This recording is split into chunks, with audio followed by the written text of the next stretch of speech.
A Sisters All You Need Volumes 9 to 10 review. What could be better to a brand new volume of Sisters All You Need? Well, the only answer to that is two new installments of his wacky series. Let's dive in and find out what kind of madness awaits us in these entries. In Volume 9 of A Sisters All You Need, we see the winners of the 50th New Writers Contest finally make their long-awaited debut. But for Aoba Kasamatsu, this brings nothing but pain, having pushed her editor to let her publish the book before it was truly ready. Aoba's novel is hit by a string of bad reviews, leaving her depressed. With no one else to turn to, Aoba seeks out Itsuki's advice and manages to convince her to keep writing.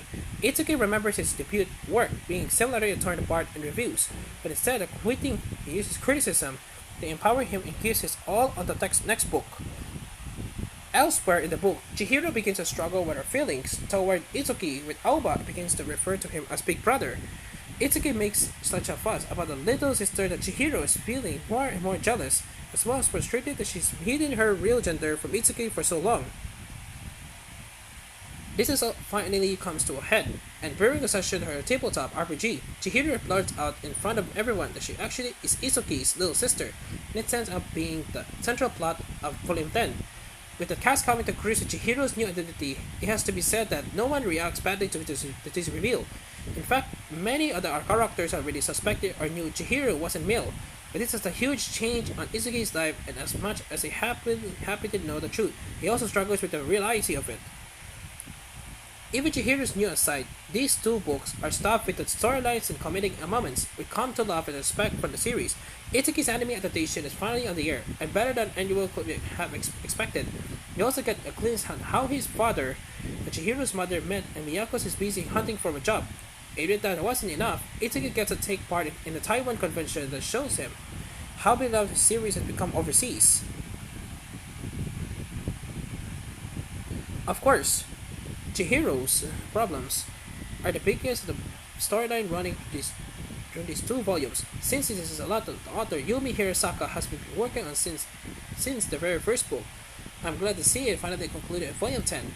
It has been a long time coming, but the build up to this reveal was certainly worth it, and the ripple effect to have on the future of the series are not to be underestimated as we towards the end of Volume 10.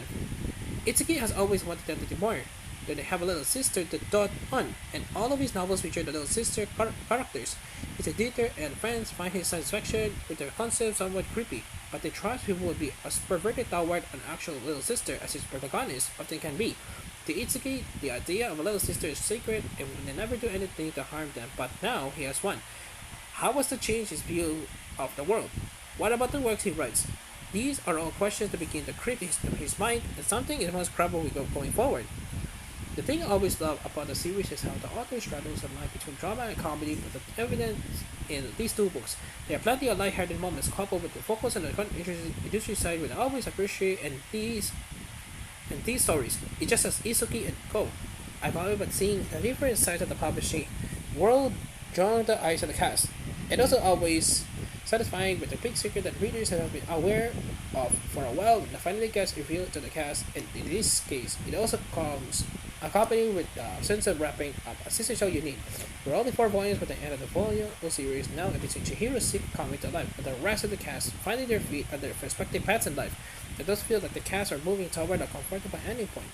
I always said that the end of the story is in sight, but this time I also feel the Fate Hirasaka's ability in delivering a thrilling final arc. As this is all you need, Volume 9 and 10 comes to the West thanks to Yen Press, and the series continues to be translated by Kevin Clifford. The translation reads well with no issues to note. Volume 11 of the series is currently scheduled for release in October. Overall, these two installments of A Sister's All You Need bring an end to a long-kept secret and work toward introducing a whole new level of drama for the cast to contend with. They are some of the more emotional entries we had in the series late, that's for sure. 9 over 10.